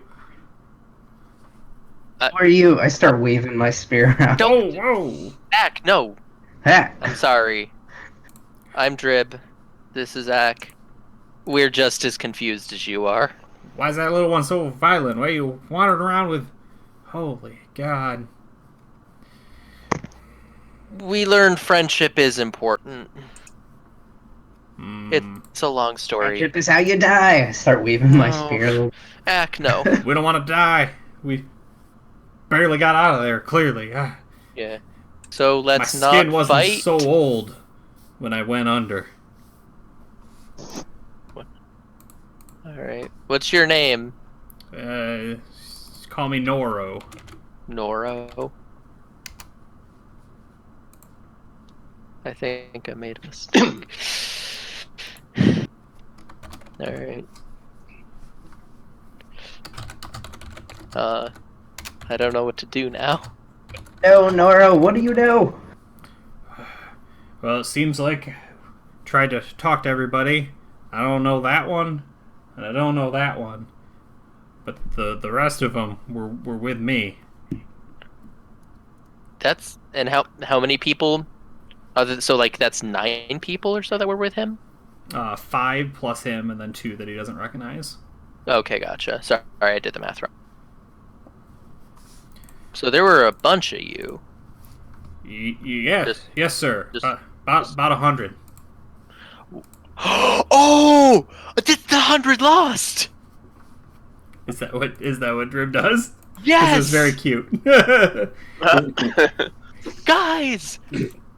It's the 100 Lost! Holy Goose was here. Someone pass a message through the pouch to Goose! do Does anyone have paper?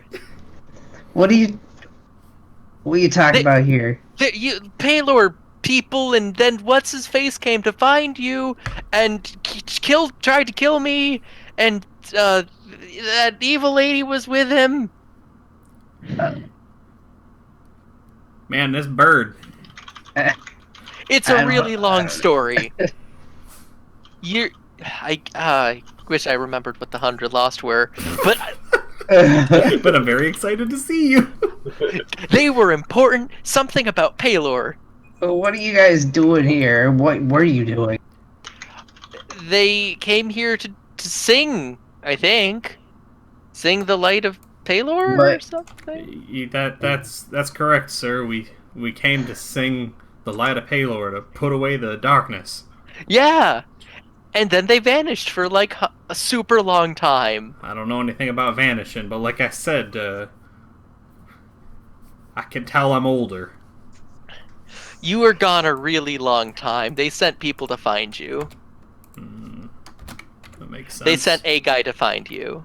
That seems like inappropriate response. Yeah. I think there's some problems in the Church of Paylor hierarchy. This seems to be everybody I got. I hate to be a bother, but do you have food? Cast summon nachos. Yeah. You know what? I will, to be a good guy, and because it's what Goose would want, use my last first level spell slot to cast Good Berry, making 10 berries appear in my hand.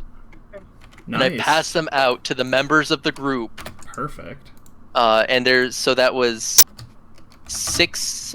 There were 6 of them that were from the 100 Lost, right? Yeah. Total. Yeah, I mean, then So I've there's got 2 4 others that he doesn't recognize. 4 left. I will hold on to the 4 for a minute or 2 and see.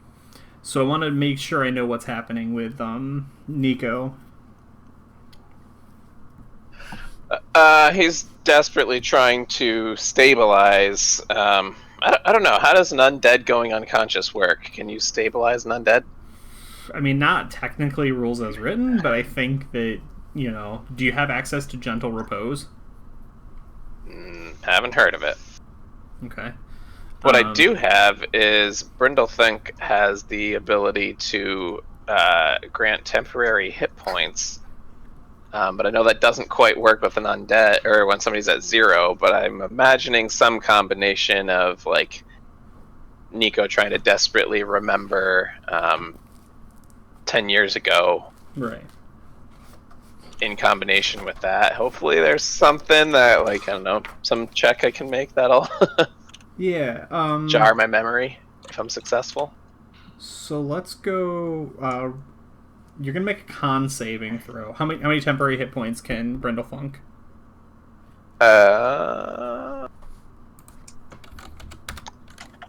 It is 2d6 plus my intelligence modifier, which is 2. 2d6 Okay, plus so 2. go ahead and roll that, because that'll lessen the check you have to make. Okay. Because I feel like between the 2 of us, we've been working on keeping her I don't know, alive, whole for a long time. Yeah. Since I'm trained, or not. Wow. Woo! That couldn't have gone better. Okay, so you need to make a DC 14 con saving throw. Nara damn. has a +3. Okay. I will tell you that Dave points can be used for inspiration. Oh, or okay. advantage. I didn't think that Dave points were anything that had an impact in the game.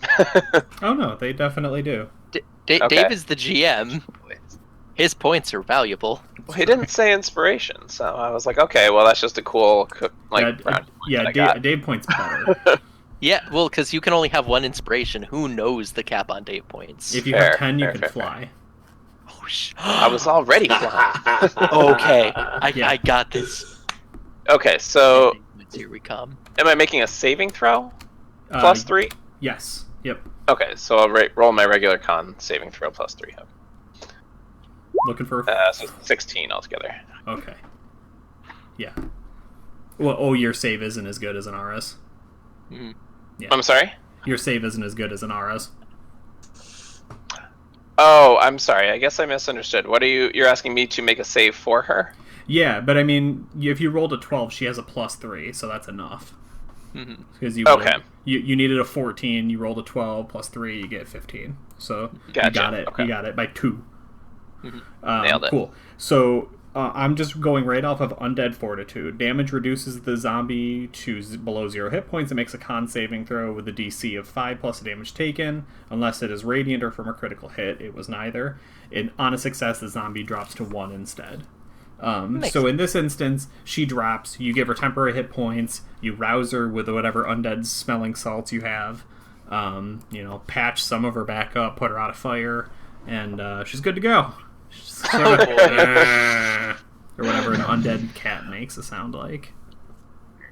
Yeah, Nico after all that, he stands up. He's like panting heavily and like hissing while he's doing it, and just looking around at the party like very angrily, like, which one of you caused this? Which one of you set this off? And is the charred remains of the weird thing that was stabbing us still around? Oh yeah. I point at it, and after pointing, would like to go loot the body. If there's body to loot. It has 2 shotels. They're made of metal, right? Yep. Okay.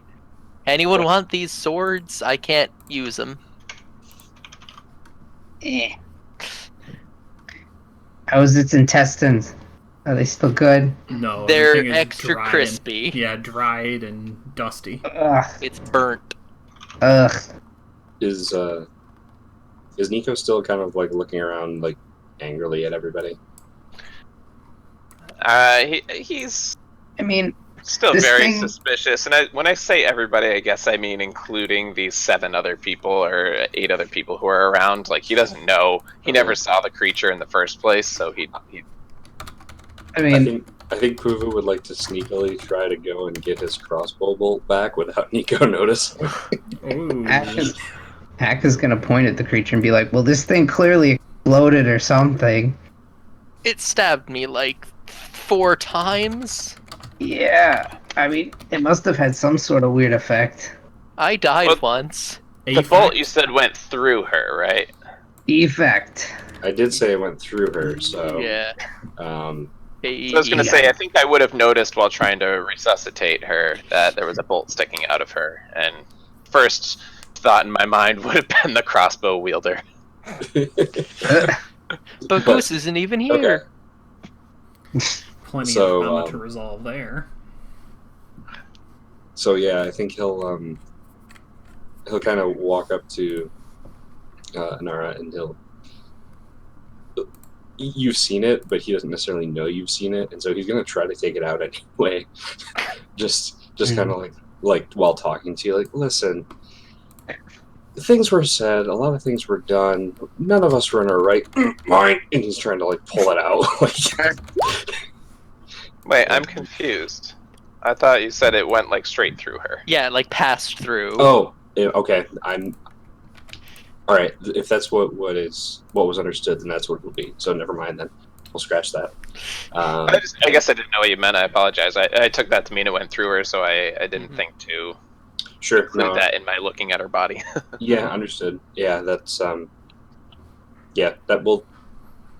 keep that then. So I mean, maybe Puvu is like inspecting the body, maybe trying to see like he didn't know it went through. I don't know. I think well, going with those characters, I think you would want to see like how good of a shot it was. So like you would want to be like, would I have hit any vital organs? Like, how far off was I if this were a real thing like that? I was. So he's kind of figuring that out. So. I'm just picturing him like standing behind her, and there's like a little hole through her torso that he's trying to peek through. It's like peeking through. So yeah, that's about all. Lovely.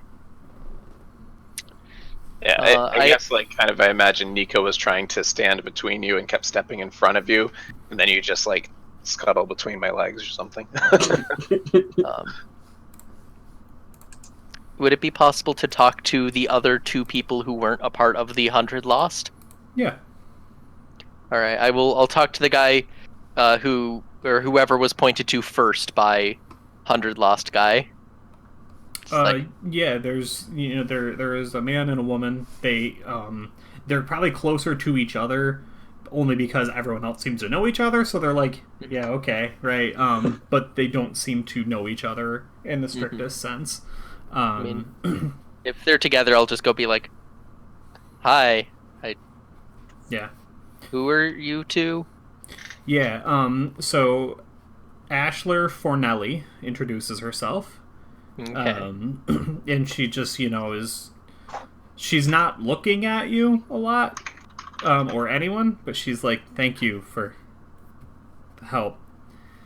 And a firm, brisk hand reaches out for whatever it is that you have, your feathery appendages.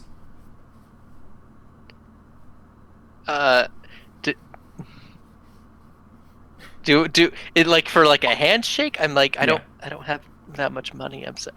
I guess I try and like shake hands, but it's really awkward.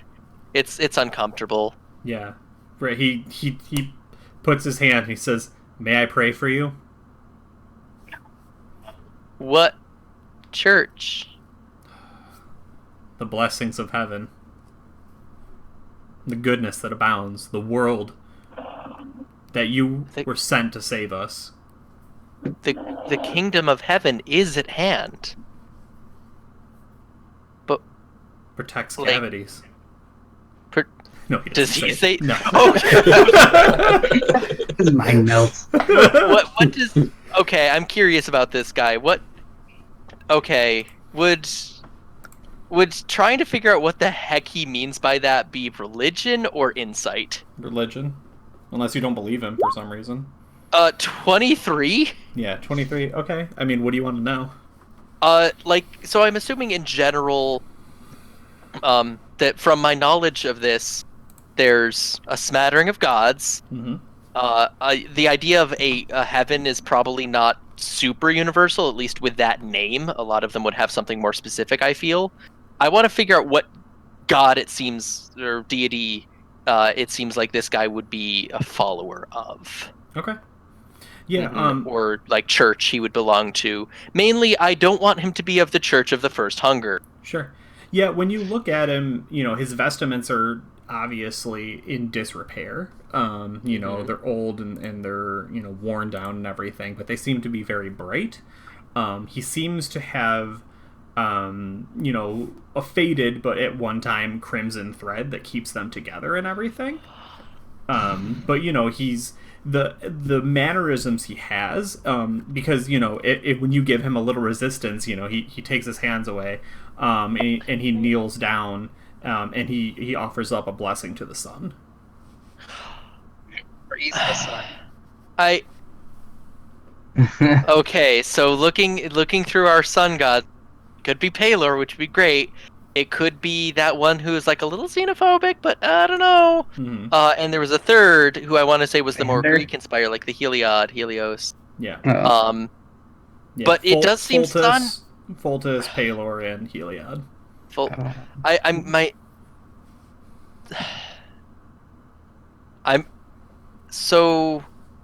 I'm just gonna be rude and blunt and be like, so do you worship Palor or Foltus or Heliod?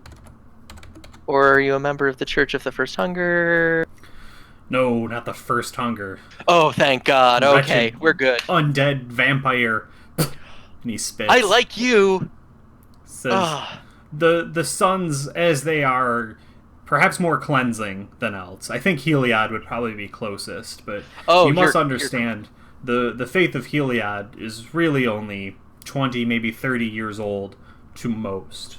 Oh, okay. I like you. You're good. Sorry. 26 episodes ago, I got chased by the Church of Hunger. Ooh. All right. 26, what?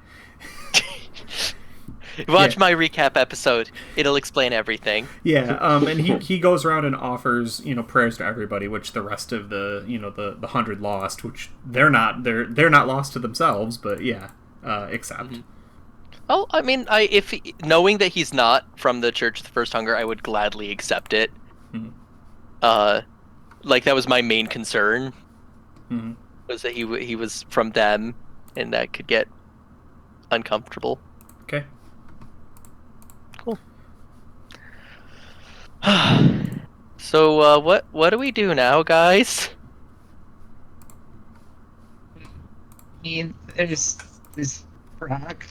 We could keep going. I know you guys were gonna help me with these creature things. Yeah. True. Should we just ignore the giant magic rock that put us in time magic? I mean, if you guys want to look at it, I didn't get much out of it. I think Pooh will try to do identify, but before he does, he's gonna cast resistance on himself. Nice. Yeah. So let me burn that spell slot. Just a sec. Do you have protection from good and evil? That's a good one. No. Oh. That's a cantrip, so I don't need to for a spell slot. That's great. All right, so Nice.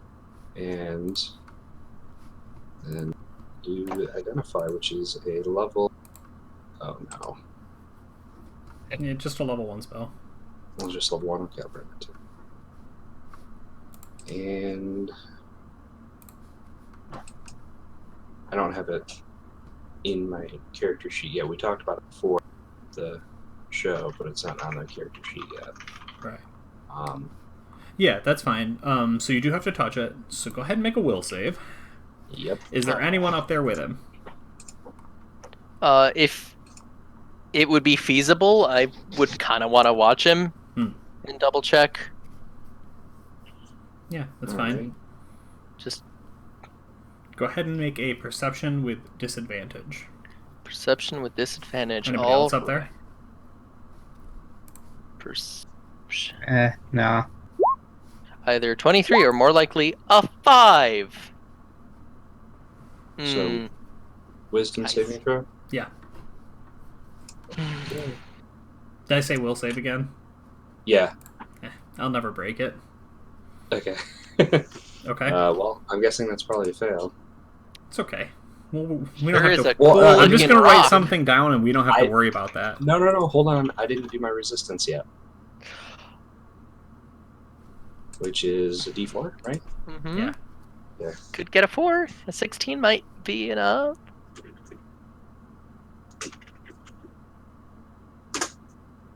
Oh. Shoot. Sure, that's fine. Everything's fine. Everything's fine. He's just and you get a perception regular. okay. He's just a regular kid who already has first thoughts and intentions. Sometimes it's fine. No It's problem. fine. No problems. You're just a mean drunk. I'm just a mean drunk. It's fine. Why would there be a problem? What would be bad about that? There's no problems. There's no problems, guys. There's no problems. No, perception. Rock. There we go. Okay, so it's over a 20, which means you get a section of it, but it's not a crit, so you don't get everything. Oh my gosh. Do you want the end of the first sentence, or do you want the beginning of the second sentence? Yes, make this decision with no other information. Why? We're going to go with the beginning of the second. Increasing sedation rate is what you hear at a great distance from a voice you do not recognize. Okay. I don't feel any different whatsoever. You just you heard it maybe a little closer than you would have expected, and you're like, none of them said that. I know there's a lot of new voices here, but they're all sitting quietly and praying, and nobody said that. That was weird. Okay. Do you He's going to say say, that you heard yeah, that? I'm going to communicate that to the party. Hey guys, I just heard. Wait, I want to touch that. Say, increasing sedation rate. I need you to do me a favor. Mm-hmm. If you or it looks like me, are feeling drowsy at any time. We need to tell each other. Okay. But also, I'm kind of thinking we need to get out of here as soon as. Yeah, that sounds about right.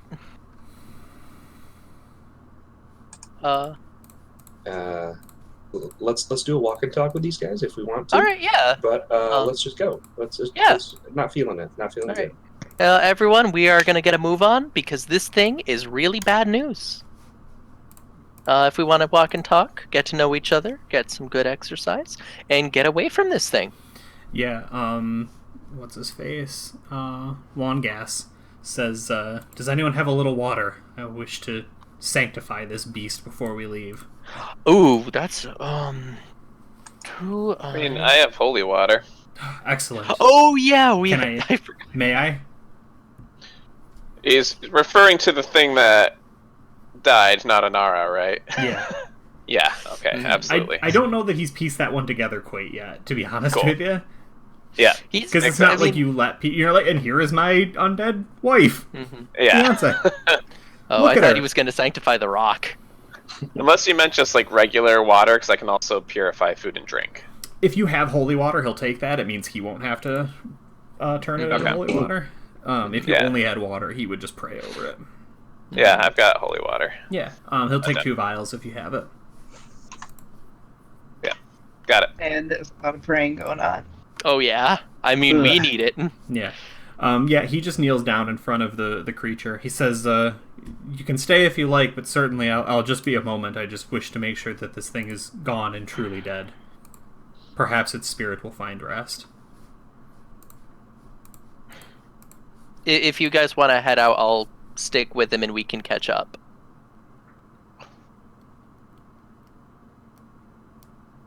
I think Nico would solemnly watch from a distance. Okay. Like I like this guy. I genuinely think he's not bad news. I want to keep an eye on him and hope that nothing bad happens to him. Nice. Really good roll. Ooh. Yeah. Awesome. So he's holding both of the vials, kind of muttering a little prayer over them, uncorks one, splashes it, 3 times, across the head, dumps the rest of it out onto the body, says another couple words, and he says, "You gave me an idea. I didn't think about that altar. That's a good idea." Oh, sanctifying the altar. Oh, cool. Yes. But maybe be careful if you touch it. Touching magic objects, I've seen it end very bad. It made one guy get cursed by rain. It's done a lot of bad stuff. Did anybody else stay? I'm just curious. I mean, I assume everyone's just kind of waiting there. At least that's what I thought. I was chilling. Caitlin's waiting back with Nico. Okay. Yeah. Everybody along, but yeah, I mean, it sounded like Nico was going to go a little ways and then turn around and watch. So I think everyone just watches him, go over, dumps the vial out on top of the altar. Mm-hmm. He just stares at it for a really long time, like probably a minute longer than anybody's comfortable with. Are you okay? Just. Yeah, he doesn't respond at first, right? Like, you wait, and then you're like, okay, I probably need to say something. I'll wait a moment longer. You wait, 10 moments longer, you're like, God, this guy. And then you're like, are you okay? And he... Yes, I'm sorry. I'm just trying to remember how many years I lost here. Because of a stone. You can make that time up. You can still do much. Yeah, he goes over and he just kicks the head of the undead. He just, yeah.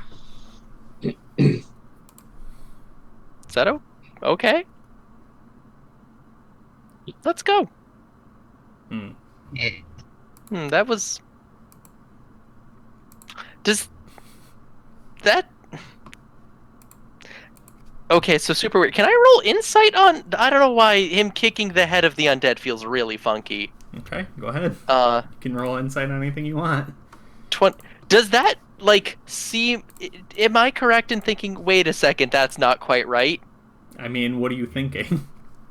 I'm okay, so he does this sanctification, he stares at the stone for a while. Mm-hmm. Does it make sense to me that, like, does it seem like the guy who I just watched praying for everyone and sanctifying this would then just punt the head of an undead I'm picturing it like a football? Does that seem like his jam? I think what you see with the 21 insight, so you grasp a lot of this. I think what you see is perhaps a normal human's reaction to losing their life to some weird magic. Oh, it's specific. Okay. And not a priest's reaction, right? Like, up until now, he's been really measured. So I think that's the disparity. Now, the 21 insight tells you he stares at the staring at the statue, and then the outrage is like, okay, yes, a human would do that, but it's very personal for him, and that doesn't add up for you. Okay. Based on what you've seen so far. Okay. So I wasn't putting two and two together myself that it was anger at losing his life to punting it. I just thought he was like, okay, gonna go now. Let me kick this undead first. I wasn't connecting the events. Okay. Yeah. Okay. All right. Cool. But yeah, so let's get going, and I would vote for us sort of sticking together for now and everyone kind of dispersing as we have to go our own ways. Yeah, so the party said they want to do a walk and talk. I have a fun cliffhanger, but it time jumps a little. Do we want to potentially flash back to when people parted ways, or do you want to have a conversation here to kind of end the night? I'm fine. I would mainly just want to talk to this guy, but if there's a good cliffhanger. I mostly said walk and talk as a means of trying to get people away. So, True. Dan wasn't really looking for more information. Yeah, this isn't me ransoming, oh, well, you didn't have that conversation, so you don't know. It would just be, we move to the next scene, and maybe we flash back if something becomes relevant. Sure. If you want, I could just message you a few questions. Yeah, that's fine. That I would ask this guy. Okay, so everybody's cool with that? Yeah. Okay, so we time skip to 3 weeks of travel, right? However long it took to get back into Whiskey Hollow. Mm-hmm. As you're We're moving, healed. What's that? So we're healed up and everything. Correct. Nice. Okay, cool. As you get into Whiskey Hollow, the first thing you notice is that while things are more lush than when you left them, they're just as quiet and still. I don't know if anyone remembers the lack of birds and there was no wildlife anywhere nearby. And that still holds true for Old Whiskey Hollow. And as you kind of move through, the narrow valleys, seeing, at a great distance, the swamp that is still there, that doesn't seem to have gone anywhere, you kind of orient yourselves between, you're past the smoke hut where they would, cure the meats. You probably have to pry Ack away from that. It's like, well, the Durgan village, is on the other side. The Tinkle Paws is pretty close, right? And then, looking at where the start of the cornfield is, where Cornstalks is, you instead see everything has been tilled over. There is no corn here. It is just, it's weird to conceptualize a field that has been plowed, but not because they are planting again, because they took everything that was down there and they're just going to let nature reclaim it. It is no longer agriculture. It is no longer a field of corn. It is just whatever it will be. Cornstalk's corn is not doing so well. Oh. And his stocks have plummeted. His stonks. Stonks. I will share out an image for at a great distance where the four corners of the field met, right, where you had to step and pierce the veil and go into his actual land. There is a single stone, a rock, a little hill that is jutting out of the earth, right, and on top of that little rock, right, is the last little cops of corn, I guess. I don't know, right? Like, there's just, a meager 35 little corn stalks up on, a rock that has been raised out of the earth, and everything else has been torn down. And that is all you see. More rocks. What's that? More rocks. More rocks. Here come the rocks. And that is the end of our episode. All right. Ooh. So things have changed here in Whiskey Hollow. Oh, yeah. Okay. So I don't know if you want this. Oh, go ahead. How long were we gone from Whiskey Hollow? In total, about 2.5 months. Okay, I guess 2.5 months, but even still, clearing an entire field of all that corn from they're hard working.